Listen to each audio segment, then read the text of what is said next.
تو پھر مجھے خیال آیا کہ واقعی اللہ جو چاہے کرے، جس طرح سے مناسب سمجھے، لیکن اس کے باوجود دل کے اوپر ایک بوجھ ضرور رہتا ہے۔ آپ بھی اپنی روزمرہ زندگی میں یہ سوال کرتے رہتے ہیں، اپنے دوستوں سے، اپنے گھر والوں سے، اپنے عزیز و اقارب کے ساتھ۔ تمہارے بابا یہ کہتے ہیں اگر واقعی تم سچے ہو اور تم جاننا چاہتے ہو اور اس راز کو معلوم کرنے کے خواہش مند ہو، صرف یہ نہیں سری پائے کھاتے ہوئے یا نیاری کھاتے ہوئے یا بروش کھاتے ہوئے، اگر آپ سچ مچ جاننا چاہیں تو اس کا ایک نسخہ ہے، بڑا سیدھا اور پائیدار نسخہ ہے۔ وہ یہ کہ آپ احکام الہی کے اندر پورے کے پورے داخل ہوں۔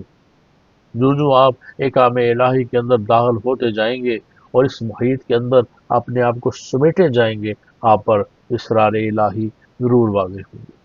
جس طرح سے آپ ایٹم کا راز علوم کرتے ہیں، یہ چھوٹا سا ایٹم جو آنکھ کو بھی نظر نہیں آتا، خوردبین سے بھی نظر نہیں آتا، وہ کس طرح اتنا بڑا اور طاقتور ہو سکتا ہے کہ سارے علاقے کو، ملک کو، جگہوں کو، شہروں کو پھاڑ کر رکھ دے اور ملیا میٹ کر دے۔ عقل میں آنے والی بات نہیں کہ سب سے پہلے آپ نیوکل فزکس پڑھیں، پھر آپ لیبارٹری میں آئیں اور لیبارٹری میں آ کر اس میں تجربہ کریں، پھر اس کے بعد آپ کہوٹا جائیں گے، پھر کہوٹا میں جا کر ان کے ساتھ کام کریں۔ آپ پر شیشے کی طرح یہ واضح ہونے لگ جائے گا کہ یہ کیسے عمل ہوتا ہے۔ اس طرح اللہ کے افعال کو جاننے کے لیے اللہ کے احکامات کو ماننا ضروری ہے۔ یہ راستہ ہے۔ جب آپ احکامات کی لیبارٹری میں آ جائیں گے، پھر یہ ساری باتیں آپ پر آسانی کے ساتھ واضح ہوتی جائیں گی، اور واضح یوں ہوتی ہیں کہ انسان جو ہے وہ کتنی بھی کوشش کیوں نہ کرے، ایک سنگل بینڈ کا ریڈیو سیٹ ہے، اس پر ایک ہی اسٹیشن بجتا ہے، اور اس جگہ جہاں بیٹھے ہیں بے شمار لہریں بھی ہیں اور ملک بھی بول رہے ہیں، لیکن میں تو ہوں سنگل بینڈ کا ریڈیو، تو مجھ پر وہی ایک بجے گا۔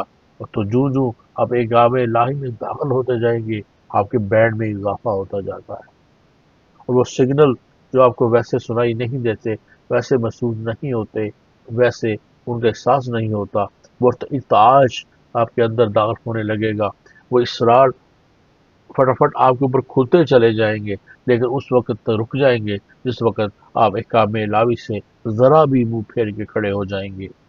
ہم جیسے آدمی، چھوٹے سے آدمی، بالکل بے حیثیت، ہم نے تو ایسے رازوں کو نہ جانے کی کوشش کی، نہ یہ ہماری حیثیت ہے، نہ ہماری برات ہے، لیکن کچھ لوگ ایسے میں نے دیکھے اور بہت قریب سے دیکھے ہیں جنہوں نے اس بات کو دل میں تہیہ کر کے اپنایا۔ پچھلے دنوں میں بچے مجھ سے لیڈی ڈیانا کی بات کر رہے تھے۔ آپ جانتے ہیں وہ مر گئی، بیچاری فوت ہو گئی، ایکسیڈنٹ کا شکار ہو گئی۔ اب جب اس کا جنازہ چلا ہے تو کل دنیا نے دیکھا، ہر ٹی وی اسٹیشن سے۔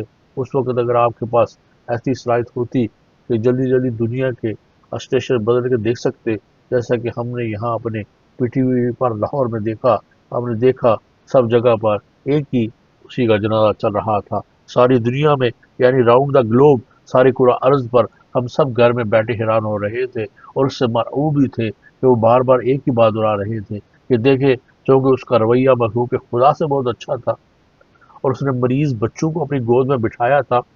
جب یہاں آئی تھی دنیا میں بڑے اس نے کام کیے تھے، جو مائیں بارودی سونگیں تھی ان کو دور کرنے میں بھی مدد دی تھی۔ اسے جسے اللہ نے رتبہ دیا ہے کہ اس کا جنازہ اتنا بڑا ہے، اور رائلٹی جو شہنشاہیت ہے جو اپنی بگی سے پیدل اتر کر چل رہی ہے، کال زندگی میں یہ پہلا موقع تھا کہ رائلٹی ان کے پیچھے پیچھے پیدل چلے آ رہے تھے، تو سب جب اتنی تعریف کر رہے تھے تو میں بھی مرعوب تھا اس سے، اور تھوڑا سا متاثر بھی تھا کہ شاید اب اس سے نہیں بننا چاہیے تھا۔ اور میں اس بات کا بھی شاہد بھی تھا کہ اس کی طبیعت اور اس کا مزاج بہت اچھا تھا۔ ایک شام کی لیڈی ڈیانا ہمارے گھر آئی تھی، تو ہم معمولی سے لوگ ہیں، وہاں ایک معمولی سا ڈرائنگ روم میں جب وہ آئی تو بتیاں بجھ گئی تھیں۔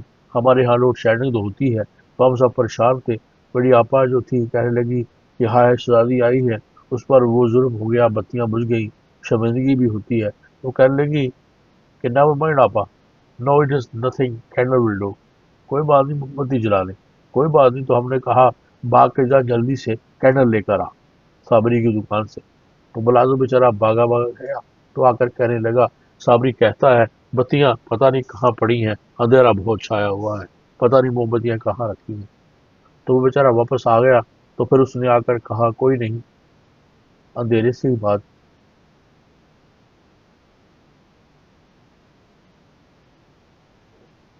کہ اندھیرے میں ہم نے باتیں ہی کرنی ہے نا، باتیں کرتے ہیں تو ہم سب بہت متاثر ہوئے کہ اتنی بڑی شخصیت ہے، ایسے ہی بات کرتی چلی جاتی ہے۔ یہ ایک ذاتی مشاہدہ بھی تھا، لیکن جو کچھ بھی ہو رہا تھا میں اپنے ساتھی دیکھنے والوں سے، اپنے بچوں سے، اپنے بیٹے پوتیوں سے ایک ہی بات کہہ رہا تھا کہ احکام الہی میں داخل ہونے سے وہ فریکوینسی ضرور ملتی ہے۔ پھر میں اس نتیجے پر پہنچا کہ جس کے زور پر آدمی اپنے دل اور ذہن پر اٹھے ہوئے سوالوں کو جان سکتا ہے، آنک سکتا ہے، پرکھ سکتا ہے، اور اس کو اس کا جواب ملتا رہتا ہے، لیکن اس میں ایک بہت بڑی عجیب سی بات رہ جاتی ہے۔ کئی دفعہ یوں بھی ہوتا ہے، ایک بہت بڑا شخص، ایک بڑے مقام پر پہنچا ہوا آدمی، احکام الہی میں پورے کا پورا اترا ہوا انسان، کئی دفعہ کسی کوتاہی کی وجہ سے اس سے کنارہ کش ہو جاتا ہے، جانتے ہوئے یا نہ جانتے ہوئے، اپنی مرضی سے اور اپنی مرضی کے خلاف بھی پھسل جاتا ہے۔ تو اس کے ساتھ جو ہوتی ہے وہ پھر اپنی طرز کی ایک نئی چیز ہے۔ ایک بہت بڑے صوفی تھے، وہ اپنے بچوں کی اور اپنے متعلقین کی اور اپنے مریدین ٹریننگ کے لیے ڈیرے سے نکل کر باہر جنگل میں چلے گئے، ایک ایسے جنگل میں جس کے قریب سمندر تھا۔ لے جا کر ان کو جنگل کے مناظر بھی دکھانا چاہتے تھے، اور اللہ اور جنگل کا اور سمندر کا رشتہ بھی کچھ اپنے انداز میں سمجھانا چاہتے تھے۔ ان کو لے جانا اس لیبارٹری میں بہت ضروری تھا۔ مریدان کی ایک لمبی جماعت تھی، وہ بابا جو تھے وہ ایک درخت کے ٹنڈ پر بیٹھے ان سے باتیں کرتے رہتے تھے۔ اچانک ایک شام ایسا ہوا کہ ایک اور بزرگ وہاں آ گئے۔ انہوں نے آ کر اس صوفی کو السلام علیکم کہا۔ یہ صوفی صاحب جو مریدان کی فوج لے کر گئے تھے اٹھ کر کھڑے ہو گئے اور دست بدست ان کے سامنے جھکے اور انہوں نے گھٹنوں کو ہاتھ لگایا۔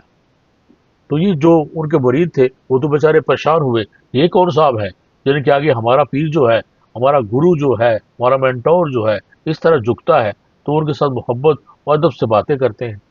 ایک مریض جو تھا میرے جیسا، اس کے دل میں خود بد ہو رہی تھی اور بدستور ہو رہی تھی۔ اس نے کہا کہ اس کی کچھ خدمت ہونی چاہیے، یہ وقت کے بہت بڑے ولی کتب ہوں گے۔ مرید اپنے پیر صاحب کو ایک طرف لے جا کر کہنے لگا، حضور یہ کون صاحب ہے؟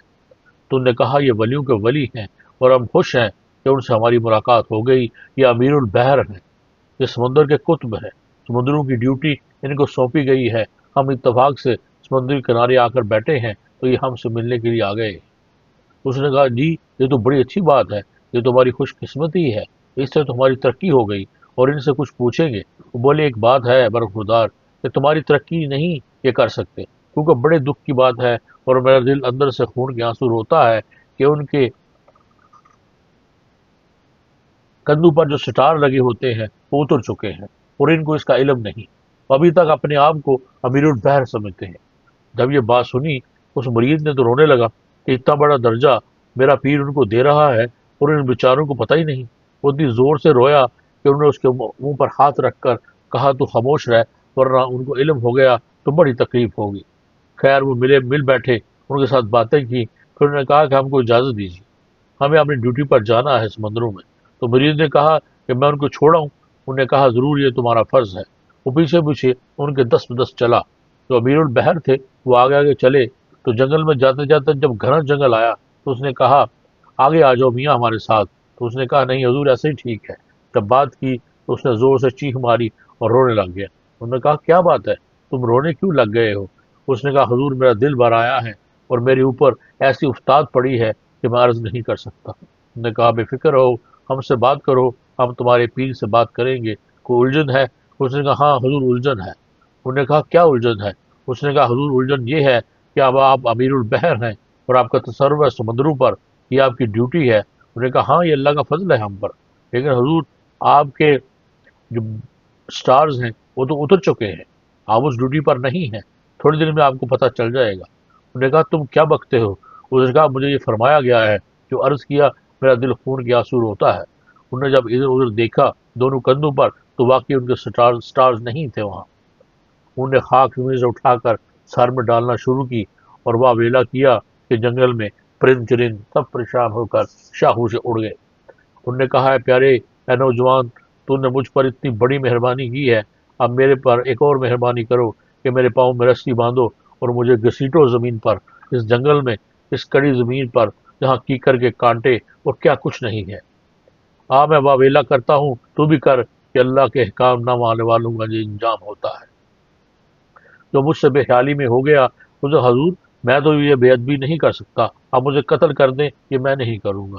انہوں نے کہا میں تم سے درخواست کرتا ہوں، میں کبھی تجھے اس کا بدلہ دوں گا۔ تو بیچارہ مجبور ہو گیا، اس نے کوئی سخت بیل توڑی، اس کو بل دیے، حکم کے مطابق ان کے ٹخنوں پر باندھا، کندھے پر بیل کو رکھا اور چیخ مارتا ہوا خود بھی اس قبر کی طرف گھسیٹتا ہوا چل پڑا جنگل میں۔ اور وہ روتے جاتے تھے اور آہ و بکا کرتے جاتے تھے اور فریاد کرتے جاتے تھے کہ ہماری کوتاہی جو گناہ ہے معاف کیا جائے۔ جب وہ چلتے ہوئے آ رہے تھے تو بتانے والے بتاتے ہیں جتنے پرندے درختوں میں بیٹھے تھے انہوں نے بھی چیخو پکار شروع کر دی اور رونا شروع کر دیا، اور جنگل کی ہرنیاں اور ہرن، شیر اور چرند پرند کھڑے ہو گئے اور منہ اوپر اٹھا کر کہنے لگے کیا باری تعالیٰ ان کو معافی عطا فرما، ہم تو نہیں مخلوق ہیں، بیکار سی مخلوق ہیں، ہم تو جانور ہیں، لیکن تیرے حضور یہ تو درخواست کر سکتے ہیں کہ اس کو معافی عطا کی جائے۔ ان کا رونا اور چیخنا اور پرندوں اور جانوروں کو اللہ کو پسند آیا تو انہوں نے کہا جا اس کو معاف کیا۔ چنانچہ اٹھ کے کھڑے ہو گئے تو وہ آ گئے اپنے عہدے پر واپس۔ تو اس مریض نے کہا حضور میں تو خوشی سے بے چین ہوئے جا رہا ہوں۔ الحمدللہ جب وہ جانے لگا تو سمندر کا کنارہ نزدیک آ گیا، کیونکہ اب انہوں نے اپنی ڈیوٹی پر حاضری دینی تھی۔ مریض نے کہا حضور میری حیثیت تو نہیں، لیکن میں پوچھتا ہوں کہ آپ سے کیا کوتاہی ہوئی تھی، کیا آپ کو یاد ہے؟ کہنے لگے چند روز کی بات ہے کہ میں سمندروں میں اپنی ڈیوٹی دینے جا رہا تھا، کشتی میں بیٹھا تھا اور حکم خداوندی سے چل پھر رہا تھا۔ بڑی تیز بارش ہونے لگی سمندر میں، تو میں نے کہا یا باری تعالیٰ اس بارش کو یہاں ضائع کرنے سے کیا فائدہ، بڑے سمندر پہ یہ بارش اگر سوکھے میدانوں میں ہو تو کچھ فائدہ، لوگوں اناج ملے، فصلیں اگیں، بس اتنی بات میں نے رائے دی تھی، فعل اللہ کے اوپر میں نے تنقید کی تھی۔ تو خواتین و حضرات پھر یہ بات ہو گئی کہ فعل اللہ اور ہیں اور احکام اللہ اور ہیں، اور ہم سب احکام الہی کے پابند ہیں، اور ہم سب احکام الہی کے پابند ہیں۔ اللہ آپ کو آسانیاں عطا فرمائے اور آسانیاں تقسیم کرنے کا شرف عطا فرمائے۔ اللہ حافظ۔